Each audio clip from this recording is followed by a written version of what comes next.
Hi, today I'd like to discuss this ultrasonic cleaner. In the previous tool videos, what I was trying to get across is that this channel is not going to be just to show you little extra luxuries like screwdrivers that tell you when to stop turning the screw, and screen protector removers and appliers, and corner denting tools and things to help you get the screen out of the phone. That's all crap you can do with your $5 tools for free. Or your fingernails. What I will show you are tools that you can use to make exponentially more money that you would not be able to make with what you already have, and I'm going to explain it to you. So there are two things I want to get accomplished today with this video. The first is I want to introduce you to the concept of the ultrasonic cleaner. What is an ultrasonic cleaner? Why do I want it? What should I get? The second thing I want to get across here is how to use it properly so you people stop sodomizing your motherboards and sending them to me and wondering why I can't fix them in a timely manner. Because a lot of people, a lot of you, and you know who you are, have been destroying and skull fucking these motherboards as hard as you can with battery acid and gasoline and piss and whatever the fuck else you put in here at 150 Celsius before you send them here. And that's got to stop. And I've been coaching each of you individually, and again, you know who you are, and explaining to you why you shouldn't do that, but I'd like to put it in a video so that it's simply easier for me to just link to anytime somebody asks. So what is this? This is an ultrasonic cleaner. What does an ultrasonic cleaner do that my toothbrush and alcohol can't do? That's a very, very common question. What this does is it gets underneath chips, which is something a toothbrush and alcohol do not do. So a lot of chips on these boards. Okay, this one doesn't have any chips on it. Neither does this. Dear God, we are savages. Anyway, so if you're watching at this point, you know what a ball grid array chip is anyway, right? So you got the MCP over here, CPU over here, and you got all these little balls attaching it to the board. And you also have the SMC on Apple products. So there are balls underneath these chips, and there are connections to the board that very easily get screwed up when there is liquid damage on the board. And it doesn't matter how hard you scrub with your alcohol and your toothbrush, you are never going to get underneath the chip. This is just a physical reality. You cannot get underneath the chip with a toothbrush. It's not going to happen. This machine does that through a process called cavitation. So what you may find is when you start using this machine is you will have a higher success rate than you did before because this is removing corrosion that you were not removing before. You'll also notice less warranty issues because, again, even if you can get the board to work again through toothbrush and alcohol, is that board going to come back because there's corrosion underneath the PCH or the SMC a month and a half later, and are you going to have a chargeback if that customer moved away, their shit broke, and they don't want to come back to you? Again, this is about avoiding chargebacks, avoiding misery, avoiding hassle, and this machine, properly utilized, is a great way to do that. How does it do that? It does that through a process called cavitation. I would highly suggest you Google cavitation to learn what cavitation is and learn how companies like Crest and Branson integrate this into their products. I'm going to avoid coming up with scientific explanations for these things because on this channel some people have started saying things in these videos like, that's not scientifically correct, you cannot technically scientifically prove that 100%. And I'll see these long posts on it, and some of them have a point, but at the same time, I'm kind of laughing. It's like, you know, I am Lewis, the practical repair guy. I am not Bill Nye, the fucking science guy. If you want pure scientific knowledge, just hit the X button, hit unsubscribe, and go elsewhere. What I'm here to do are three things. Teach you how to do repairs you could not do before. Show you how to avoid miserable situations with your customers. Show you how to avoid miserable repairs. So when I'm saying that you should avoid doing certain things because they don't work, like in the reballing video, I'm not actually x-raying every single chip with a $50,000 machine. I'm using the practical section of my brain. There's a great book on this called Blink by Malcolm Gladwell, I believe, where he's talking about thin slicing and how you can instinctively come to a decision that is often more correct than the decision that you come to when you spend hours upon days upon years thinking about it. And he uses great examples because there's a part of your brain when coming to these instinctive decisions that comes to those decisions based on all the information in front of you and all the facts, and it does so in just a much more coherent fashion. And again, so some of the things that I'm telling you to do or not do are just based on the fact that I've been sitting in this chair and doing this kind of stuff professionally for 17 years, for 8 or 12 or 16 hours a day, and not based all on science. Sorry if you were disappointed in that. But anyway, back onto the machine. So it uses a process called cavitation to do this. Now, one of the things that you should look for, firstly, when you buy one of these machines is something that has a sweeping frequency. So the frequency will go up and down, and the whole idea behind this is it winds up just getting to every single little point on the board and also not bombarding the board with the same frequency over and over again. So the point to get across here, don't buy a jewelry cleaner. Don't spend $50 on a jewelry cleaner and expect it will work. Expect that if you spend $50 on a jewelry cleaner, that everything you take out will be worse off than it was before using alcohol on a toothbrush. Again, we charge $325 for board repairs. So if I put something in here and it works, and I do that 3 times in a row, this tool is paid for itself. Everything after it is profit. You are going to be using this tool, I am not kidding, to make tens upon thousands of dollars. So buy something good. This is the one that I recommend you buy if you do Apple motherboards. This is a Crest CP500HT, and I'm going to put that in the description in case you couldn't hear the way I said it. Crest CP500HT. Buy it with the tray. Don't be a cheap fuck. Buy it with the tray. You're not supposed to put the board in there where it's resting on the bottom. It just doesn't allow it to do the process right. That I really don't have a reason for scientifically. The manufacturer said it. So for all I know, they're trying to sell me a tray. But, again, I trust them. They don't have much reason to lie to me. So, again, and buy it with the tray. Just buy it with the tray. This is meant to be used where the board goes into the tray. This goes into the machine so that this is not touching the bottom of the machine. You're not supposed to use this particular machine where you're just dumping it in there. And in many cases, the tray is sold separately. So, again, if you're going to spend like almost $1,000 on this, just buy the tray. Don't jerry-rig it. Don't use like little wires and try to tape it to the side. Just buy the tray. It's made for the machine. So, how do you use this thing? Well, let me get into that aspect of it. I'm going to show you how not to use it first. So, this here is a board that was sent in a while ago. And you see, this is what makes me sad. Like, people wonder why we have a 90-day warranty on board repairs. I would like to have a year warranty. I would.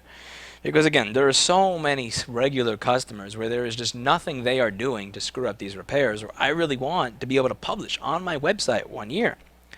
But people send me shit like this. like just look at this shit. Like, so let's get this in focus, because this is truly, like, what the fuck am I supposed to do when somebody sends me this? Like, look at this crapola. Look at this. And I've stolen a lot from this, and we're going to get on to why that is soon, but people will send me shit like this. Look at this. Ugh. And again, this stuff was not like this during the original Liquid Spill. I've done enough of these boards. I've gotten enough of these in from retail customers to know that this is not how they started. This is what they did to them when they put them in these cleaners, either cheap cleaners that skull fucked the board, or even worse, good cleaners where they just kept the board in there for an hour, or they just didn't dilute the liquid they put in. I would love to offer a better warranty, but again, I have to factor in that I am going to get boards like this, and people are going to expect me to fix them. And again, like a warranty of 10 days is charity on something like that. Well, look at this board. A warranty of 10 days is charity. Warranty on boards like this should be voided the second I put it in the box to ship it back to you. But unfortunately, the law does not allow me to do that. So we offer a 90-day warranty, and I have been seriously considering. I have been going through the client list, and one of the things that I've been debating doing for a while is raising the warranty to 1 year, but pretty much firing all the customers that send me this and want me to fix it with like a 3-day turnaround. But yeah, that's pretty much that. And again, there are so many people where I tell you over and over and over and over and over and over and over and over, and you just ignore everything I have to say and fill this shit up with fucking Windex or dish soap, or like, seriously, I've read blogs and seen videos where people are using dish soap in this machine. What the fuck is wrong with you? You use dish soap on dishes. You don't use dish soap on $500 motherboards that you're putting into an ultrasonic cleaner. So let me show you how this thing is supposed to work here. Alright, so the first thing you do, at least on mine, because the heating and the timer is broken, I actually have to have the timer on in order for the heat to come up. So I turn it on, I turn the timer on, This timer is such where you can't really set it. As you can see, if I try to set it to like 2 minutes, it just stops because it's an analog one. And I bought the analog one because that was cheap.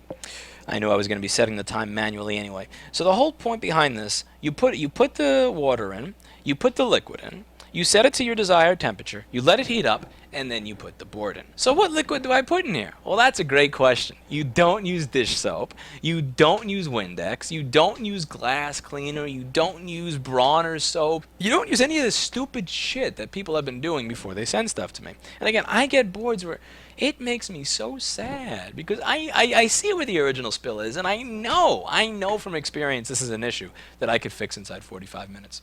And now it's not. And now it's truly, it's going to be something where, like, when I look at that crap, you know what happens? That goes to the bottom of the pile. Not even the call to get more time pile. This just goes in a fucking bin or a box behind my chair where I ignore it for a good 2 weeks. I do everything else but that board for 2 weeks. Then, when there's nothing on television, when I'm done, I'm caught up on Hannibal, and I watched all the 24 reruns that I have, and my favorite bar is closed, and it's snowing outside, so I don't have a way to get home, and, you know, everybody I know is out doing something else, and I have no tickets anew, and I've mopped the floor, and I've done my laundry. At that point, I may look at your board for 10 minutes before it goes right back in the bin for another 2 weeks, so I can actually make money off of people that did not fuck up their crap. Anyway, I'm really just going off on a tangent here. Point is, how do you use this machine? So, you use 1 gallon of distilled water. You can buy a gallon of distilled water at some of the upscale delis. Again, cheap delis don't sell distilled water. Good delis sell distilled water. Or a pharmacy. Almost every pharmacy will sell you a gallon of distilled water. Expect to pay $2 for this. You pour your gallon of distilled water in here. Then you go out and you buy something called Ultrasonic EC or Branson EC. Websites like Allspec sell these things by the gallon or by the 5 gallons. If you're doing this for a living, I would suggest you buy 5 gallons because you are going to get a discount on it, and you're also, you know you're going to be using this stuff, and it's not that much of an investment. So the whole idea here, you use 103 milliliters. 103 milliliters. Not the whole fucking gallon. You use 103 milliliters of Ultrasonic EC to 1 gallon of water. So you pour 1 gallon of, and I'm going to repeat this over and over again because there's so many people who just refuse to listen to anything I have to say. 103 milliliters of Ultrasonic EC. 1 gallon of distilled water. Then you turn this thing to 65 degrees. You turn it on. Let me get a power cord so I can turn it on. You can see the lights. Okay, so my power cord is wrapped around a bunch of things right now, and I don't feel like taking the wire off to get another one. And there's going to be a yellow and a green light on here. You just have to take my word for it. Now, the yellow light is going to be on when this thing is in the process of heating up. Once the yellow light is off and you only see the green light, that means that you've hit your desired temperature. At that point, you can drop your motherboard in. So let me get that motherboard that I threw. I should have just gotten a power cord since I am going to have to get up anyway.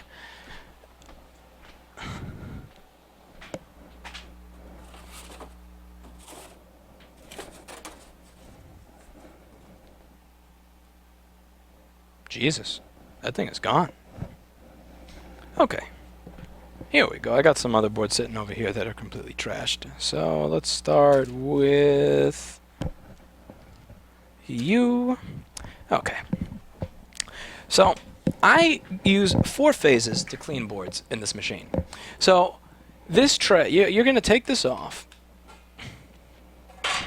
You're going to put the board in the tray like so. And then you put it in the machine. Now here's what I do. First I put a board, again, you can't really fit the board in like perfectly like that if it's a bigger one. I do it like this because I want the cavitation to actually get inside and under these things. So the first way I put it in is like this. Then I take it out 1 minute later and I put it like this. So again, we're still cleaning this same side of the board. This side of the board is what's being cleaned. So I clean it once like this, then once like this. Now we do the other side of it. So then I do it so this is the other side. Now I do it once like this, again, for 1 minute. And then I do it like this, again, for 1 minute. So we have the top side of the board. So this is the top side. And with the CPU and the PCH. Top side angled this way. and then like this way, so we get every single little component on that side. And then on the bottom side of the board, we do it this way. Like this, and then like this. I take it out once a minute, and that's pretty much all there is to it. You don't want to have the machine on while you're taking this out or putting this in. You're not supposed to disturb anything inside of here while it's on.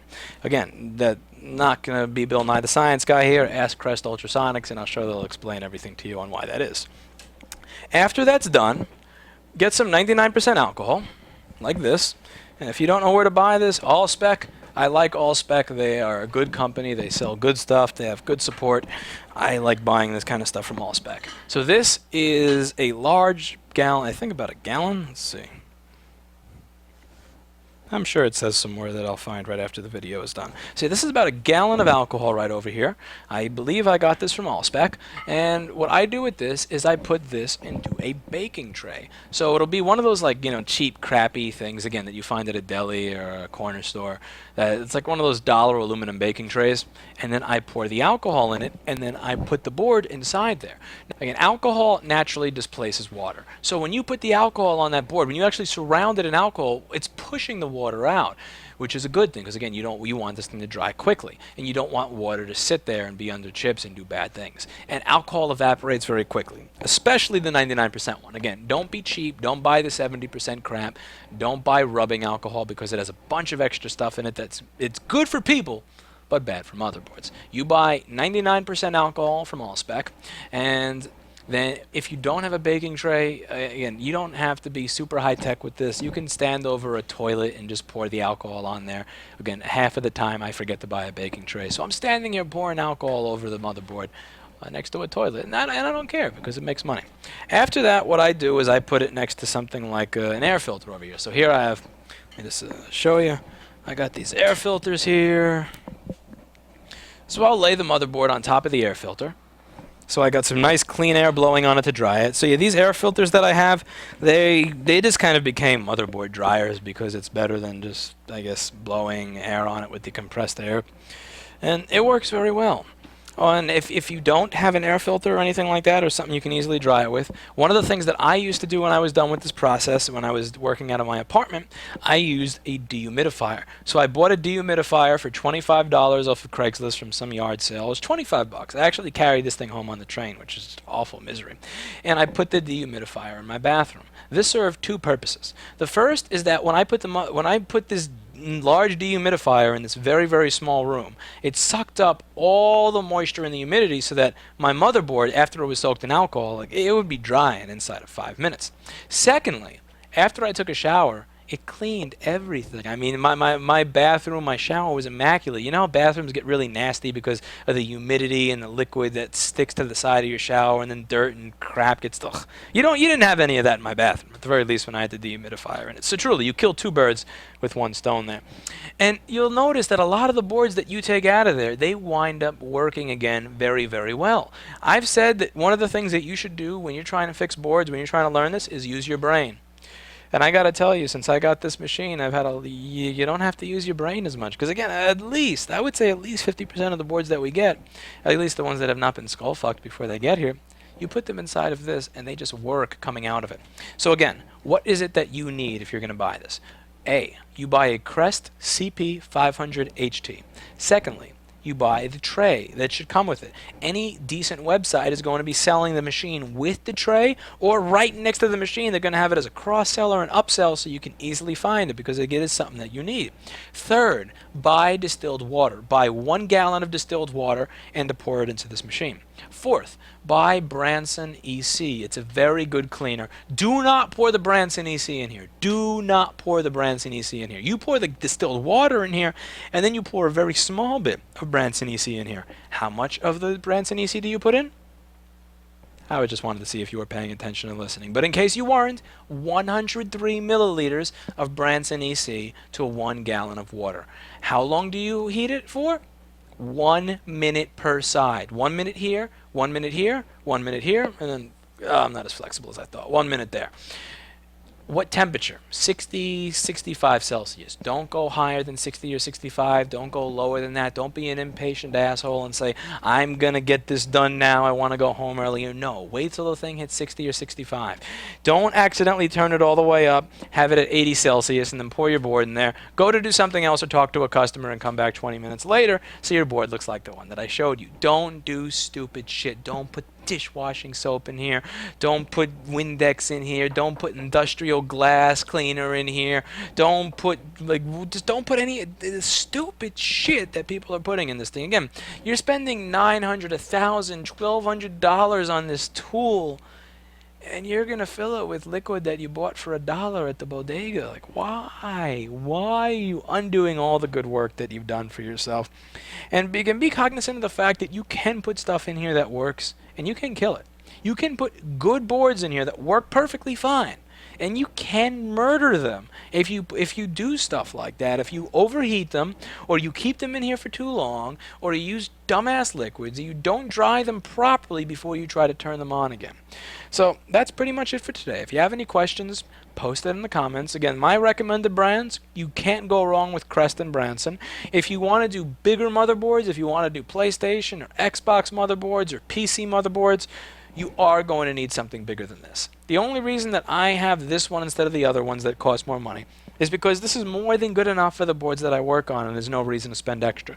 But Crest does have options available if you have more money to spend. They do have larger cleaners that will be able to accommodate larger boards, and I would suggest that you look through their catalog. Again, this machine is rock solid. I have knocked this thing off of the table. I have moved 5 or 6 times with this thing. It's been sitting in a truck without bubble wrap going back and forth. I use this thing 6 to 7 times a day. It does not die. It's durable. Am I saying Branson is not durable? No. Branson is an amazing company. But in terms of longevity and experience, this is the only one I can speak for because this is the only one that I have a lot of experience with. So if